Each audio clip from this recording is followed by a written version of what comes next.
Primeiro, queria entender, porque não há nenhum indício por meio de investigações, nem da Polícia Federal, nem da Polícia Civil, de que o governo Lula tenha, ligações diretas com organizações criminosas, é importante destacar. Sobre as ligações do presidente Lula com o crime organizado, é muito fácil explicar, vide a proximidade que o Lula tem com o Nicolás Maduro, que hoje está dentro de uma prisão em Nova York, justamente com acusações de narcoterrorismo. O Maduro, que é amigo do Lula, Maduro, que a campanha foi financiada com dinheiro do PT, pelo marqueteiro do PT, o Maduro, que é conectado a esse Evo Morales, que é o cocaleiro, que também é amigo do Lula, membro do Foro de São Paulo.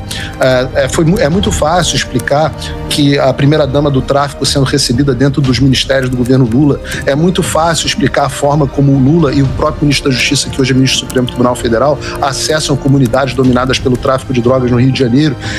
É muito fácil. Eu posso passar aqui o dia falando sobre as conexões entre a esquerda brasileira e o tráfico de drogas.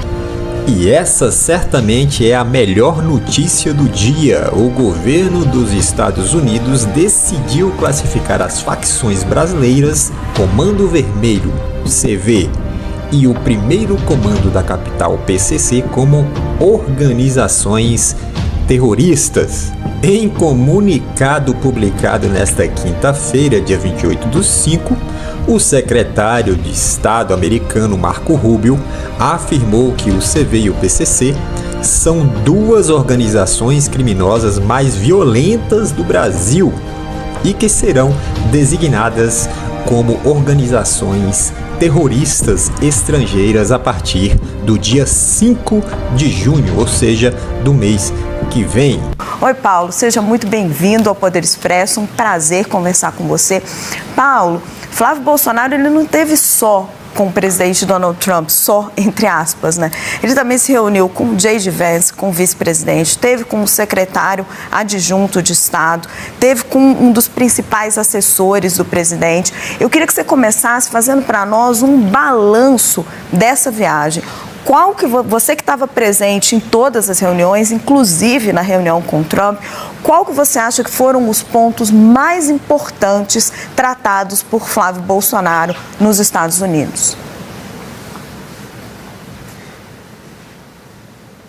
Raquel, obrigado pelo convite, obrigado ao SBT News pelo convite. Realmente, a gente pode classificar essa visita como a visita mais bem-sucedida de uma autoridade brasileira aos Estados Unidos da história, né? O candidato senador Flávio Bolsonaro foi recebido pelo presidente dos Estados Unidos dentro do Salão Oval, recebeu inclusive uma comenda pessoal do presidente, o challenge coin dele, essa moedinha que eu recebi uma também aqui, uma medalhinha que ele dá para as pessoas que ele gosta, foi recebido de forma muito cordial dentro do Departamento de Estado pela maior autoridade responsável pelo Brasil, a segunda maior autoridade do Departamento de Estado da Diplomacia Americana. Em seguida foi em uma nova visita à Casa Branca, foi recebido numa longa conversa com o secretário Marco Rubio, o homem mais poderoso da diplomacia do mundo, e em seguida pelo vice-presidente dos Estados Unidos. Foram convites separados que acabaram se coordenando em uma longa agenda. Aliás, uma breve ajuste aqui ao que a repórter falou, não foi uma breve reunião com o presidente Donald Trump. Nós passamos cerca de 1h40 na visita, dentre as quais 1 hora aproximadamente com o presidente Donald Trump. Então, não considero uma visita breve, não, considero que foi uma reunião até bastante longa, bastante descontraída, conversamos de várias coisas que não eram relacionadas à política e foi muito bem sucedido. Sem dúvida nenhuma, o grande ponto trazido pelo senador Flávio Bolsonaro foi o contraponto à visita feita pelo presidente Lula algumas semanas atrás. O presidente Lula fez uma pressão muito grande para que o PCC e o Comando Vermelho não fossem designados pelo governo americano como organizações terroristas internacionais, e a visita do Flávio Bolsonaro foi exatamente na outra direção. O principal pedido do senador foi que essas organizações sejam designadas como organizações terroristas estrangeiras o quanto antes. Paulo, por que vocês consideram, e pergunto vocês, porque você estava acompanhando ele o tempo todo, então, compartilha da mesma visão, é do mesmo grupo político, por que vocês consideram isso tão relevante e por que vocês divergem do governo brasileiro que vê isso como uma intervenção americana no Brasil? Você pode nos explicar? Posso explicar com prazer, Raquel. Nós divergimos do governo brasileiro talvez por conta das conexões que o governo Lula tem com uma rede muito próxima do tráfico internacional de drogas. Do nosso ponto de vista, nós entendemos que hoje 1/4 da população brasileira vive em territórios dominados pelo tráfico de drogas e por organizações criminosas, 1/4 da população brasileira. Se você pegar um outro dado, 56% da nossa população que reside nas capitais do Brasil se sentem impotentes diante do crime organizado.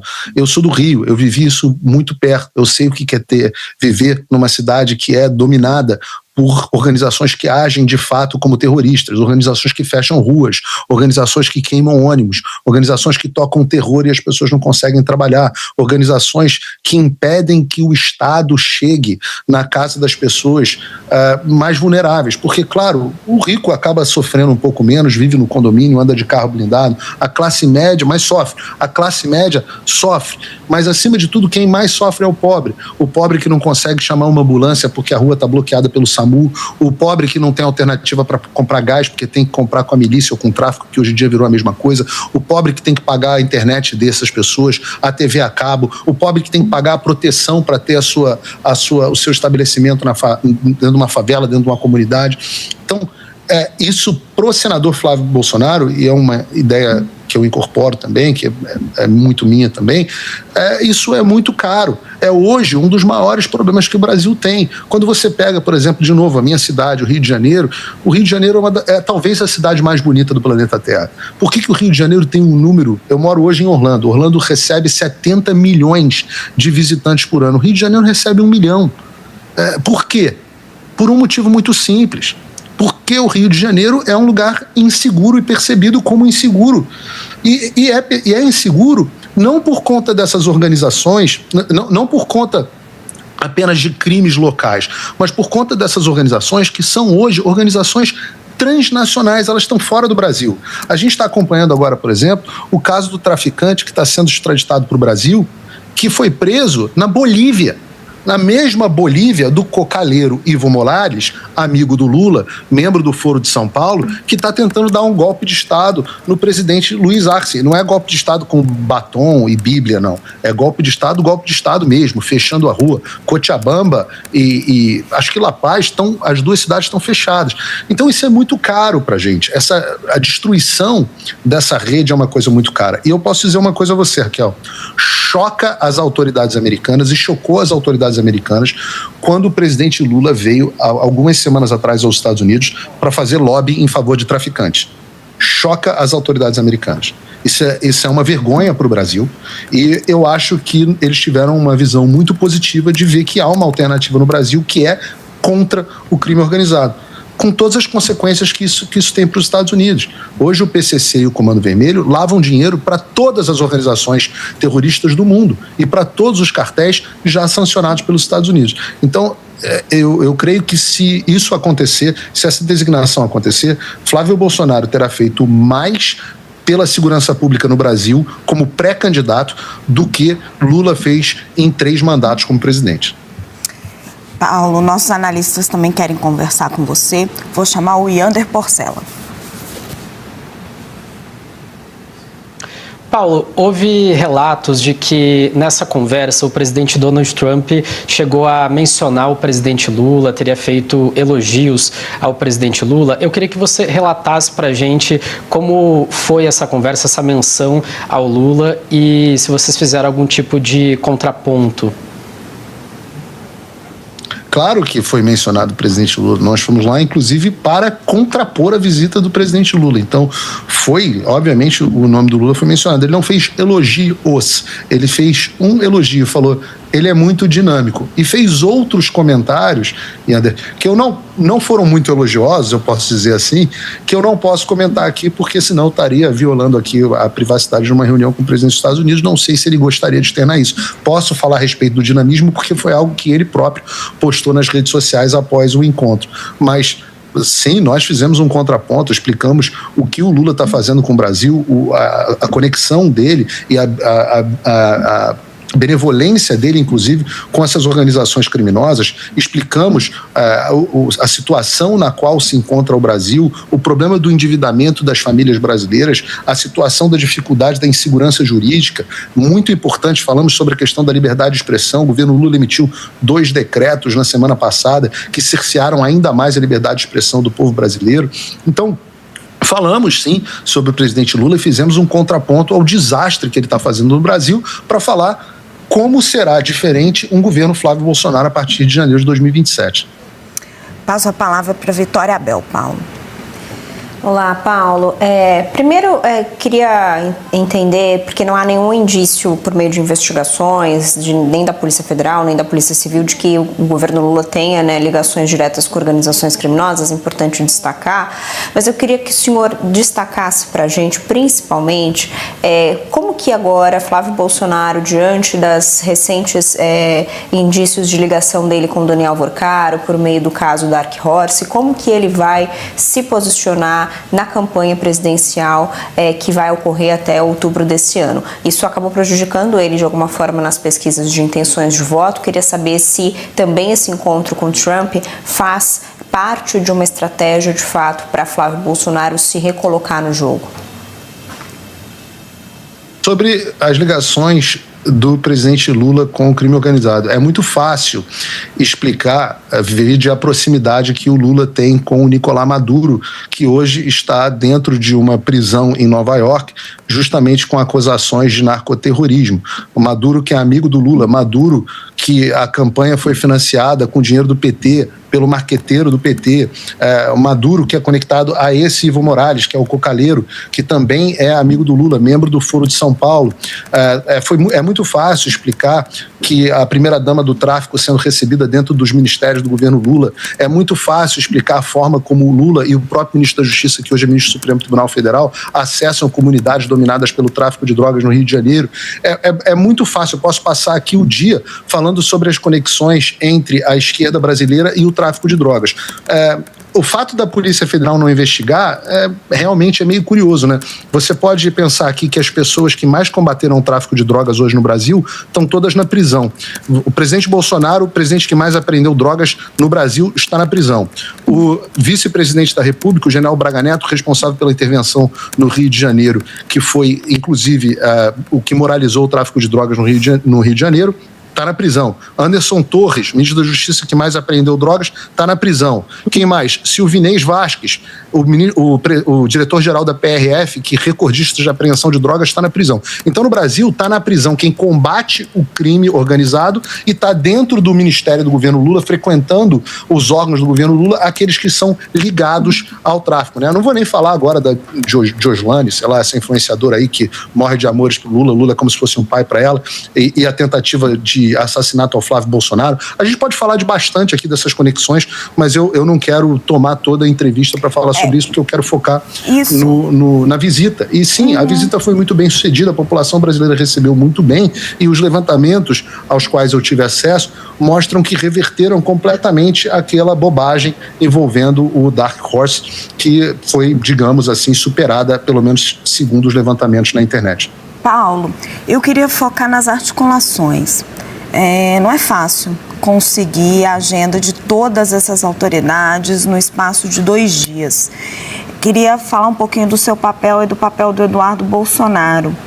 Quanto tempo foi de planejamento para essa visita? Como vocês conseguiram, está todo mundo se perguntando isso, marcar todos esses encontros? Durante quanto tempo isso foi planejado? Olha, Raquel, ao contrário do Lula, nós não temos o Joesley Batista doando milhões de dólares para a campanha do Trump para conseguir acesso, para ter facilidade aqui de conseguir acessar o presidente dos Estados Unidos. É muito difícil acessar o presidente americano, né? Uma coisa engraçada, que depois da reunião com o Trump, no dia seguinte, quando a gente voltou à Casa Branca, as pessoas ficaram falando assim pra gente, poxa, as pessoas de dentro da Casa Branca, falando, poxa, vocês tiraram uma foto no Salão Oval com o Trump, a gente sempre quis tirar essa foto e não consegue. Pessoas próximas, às vezes do primeiro escalão do governo.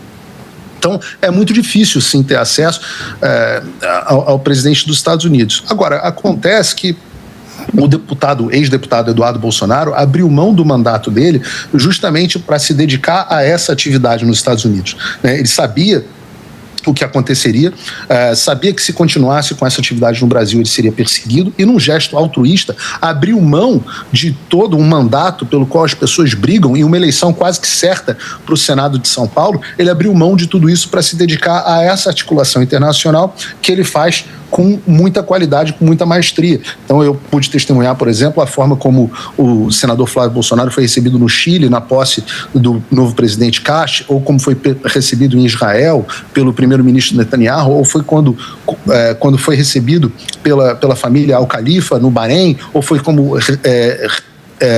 recebido pelo MBZ nos Emirados Árabes Unidos. Enfim, é uma articulação internacional muito bem feita pelo deputado Eduardo Bolsonaro, que tem realmente, eu acho que hoje é o homem no Brasil que tem melhor conexão nessa comunidade internacional. Nos Estados Unidos, ele é muito bem-vindo. Quando chegou ao Salão Oval, Trump recebeu ele como recebe um velho amigo. E no Brasil as pessoas podem reclamar, podem espernear, mas aqui nos Estados Unidos o deputado Eduardo Bolsonaro é muito respeitado. Mas durante quanto tempo vocês já vinham planejando e articulando essa visita? Olha, é difícil dizer, porque é uma coisa que foi aos poucos acontecendo. A janela de oportunidade se abriu mais após a visita com o Lula, né? O Joesley fez aquele pedido ao Lula, insistente, aquela ligação ao lado do Lula para o Trump para tentar desbloquear aquela visita, a contragosto da equipe do presidente dos Estados Unidos, mas quando aconteceu aquela visita, as pessoas explicaram ao presidente: olha, existe um outro candidato que está liderando as pesquisas para as intenções de voto, que é da família Bolsonaro, é filho do seu amigo e ex-presidente Jair Bolsonaro, e ele é uma pessoa muito interessante. O Trump falou: olha, eu tenho interesse em conhecê-lo, e há cerca de 10 dias fez uma visita, fez contato conosco e um convite formal ao senador para que ele fosse à Casa Branca. Paulo, em algum momento, Flávio chegou a pedir, ou Trump chegou a sinalizar algum tipo de apoio para a eleição? Não, Flávio não pediu apoio ao Trump. O que o Flávio disse é que ele garantiu que ele será eleito presidente do Brasil caso nós tenhamos eleições livres, limpas e justas. Ele será eleito presidente, e o presidente Trump e o próprio secretário Rubio e o próprio vice-presidente J.D. Vance deixaram claro que a vontade do povo brasileiro é que precisa prevalecer e que eles têm confiança de que o povo brasileiro vai tomar a decisão correta. Que coincidência, né? Logo em seguida, a reunião que teve com o Flávio Bolsonaro, com o Paulo Figueiredo, com o Eduardo Bolsonaro, o Trump resolveu bater o martelo aí e colocar o CV e o PCC como organizações terroristas. Logo após essa reunião com o Flávio Bolsonaro, que é o pré-candidato aí da direita à presidência da República. E veja bem, o mesmo Trump já havia se reunido com o Lula. Aquela reunião lá com o Lula que foi a portas fechadas e tudo mais, sem imprensa, sem nada, não teve nem foto.